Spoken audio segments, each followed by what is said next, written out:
Hello everyone, তোমরা সবাই কেমন আছো? ভগবানের কৃপা আশা করি সবাই ভালোই আছো আর আমরাও ভালো আছি। তোমরা দেখতে পাচ্ছ আমার কড়াইগুলো কত নোংরা হয়ে গিয়েছে, আর এই দিক দিয়ে মশলার ডিবিগুলো তেল ছিটকে হয়ে গেছে, তাই ভাবলাম আজকে পরিষ্কার করে নেব। আর এই দিক দিয়ে র্যাকটাও পরিষ্কার করে নেব, আর যতগুলো বয়াম আছে সেগুলো পরিষ্কার করে নেব। অনেক দিন হয়ে গেলো এগুলো পরিষ্কার করা হয়নি, কারণ আমার হাতে একটু সমস্যা হয়েছে। প্রায় 7-8 মাস ধরে আমার হাতের এই সমস্যাটা চলছেই। ওষুধ খাওয়ার পরেও মোটামুটি ভালো হয়, আবার হয়ে যায়, আবার ভালো হয়, আবার হয়, এরকম এইভাবেই চলছে প্রায় 7-8 মাস। ডাক্তার বলেছিল যে বেশি পানি হাত দেওয়া যাবে না, আর সাবান হাত দেওয়া যাবে না। তারপরও পানি আর সাবানে হাত না দিয়ে কি আর থাকতে পারি? ঘরের কাজকর্ম আর কে করবে? তারপরও চেষ্টা করি একটু কম হাত দেওয়ার। আগে তো আমি সবগুলোই প্রায় সপ্তাহে পরিষ্কার করে নিতাম, আর এখন অনেক দিন হয়ে যায় পরিষ্কার করা হয় না।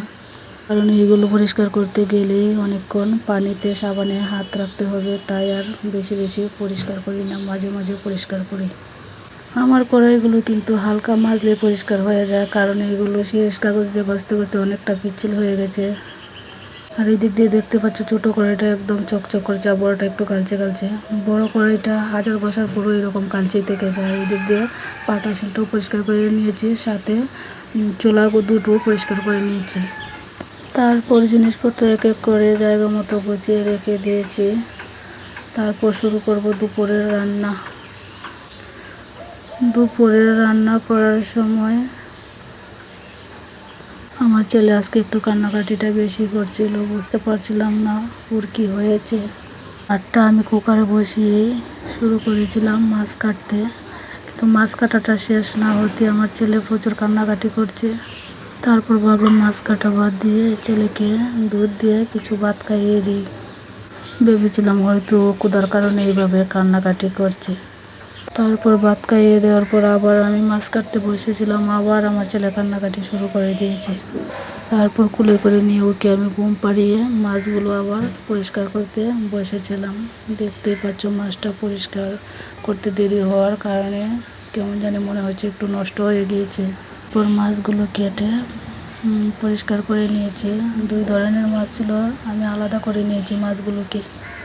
ভাবছি আজকে ছোটো মাছ দিয়ে বিলাতি ধনে পাতা দিয়ে রান্না করব, তাই কিছু পাতাও তুলে নিয়ে এসেছি। পাতাগুলো নিয়ে এসে আবার সবজি কাটতে বসে পড়েছি। এদিক দিয়ে দেখো আরও কত নতুন নতুন চারা গজাচ্ছে, এখানে অনেক ধনে পাতা হয়েছে। তারপর মাছগুলোকে আমি সুন্দর করে পরিষ্কার করে নিয়ে সবজিগুলো কেটে কুটে রেডি করেছি, রান্না করব দুপুরে। তারপর দুপুরে আর রান্নাটা আমি করতে পারিনি, আবার ছেলে ঘুম থেকে কান্না করে করে জেগে উঠছে বারবার। তাই ভাবলাম দুপুরে আর রান্না করবো না, আমিও দুধ দিয়ে কিছু ভাত খেয়ে নিই। ভাত খেয়ে আমিও আমার ছেলের পাশে শুয়ে পড়েছি, কারণ ও একটু পরে পরে কান্না করছে। তাই কিছুক্ষণ ঘুমানোর পর আমার ছেলে উঠে গিয়েছিল আর বারবার হাঁচি দিচ্ছিল। তখন বুঝতে পারলাম যে ওর সর্দি হবে, আর কপালটা গরম লাগছিল। যেই কথা সেই কাজ, ওর সর্দি জ্বর হয়েছে, এই জন্য হয়তো সারাদিন একটু কান্নাকাটি করছে, বোঝাতে পারছে না যে ওর শরীর কেমন লাগছে। ওর তোমরা দেখতে পাচ্ছ রাতের বেলায় আমি রান্নাটা করে নিয়েছি।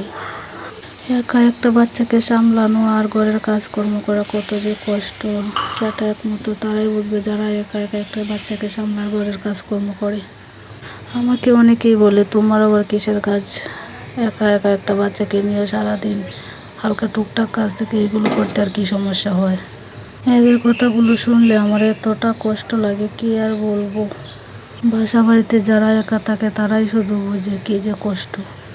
একটু অসুস্থ হলে কেউ কাউকে এসে চুপি দিয়ে একটু দেখেও না কেমন আছে।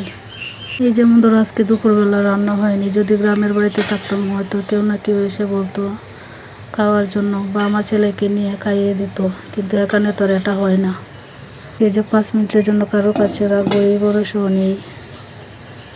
সবসময় ওকে সাথে করে নিয়ে আমার কাজকর্ম করতে। আর এদিক দিয়ে দেখো আমার রান্নাগুলো হয়ে গিয়েছে। একটা ধনে পাতা দিয়ে ছোটো মাছ দিয়ে টমেটো দিয়ে রান্না করেছি, আর টেস্টি মাছগুলো এমনিতে একটু রসা রসা করে রান্না করে নিয়েছি। আর পেঁপে ভাজি করেছি আমার ছেলের জন্য। আর এই যে লেবুটা দেখতে পাচ্ছ, ওটা আমাদের যে বাড়িতে থাকি ওই বাড়ির মালিক আন্টি দিয়েছে।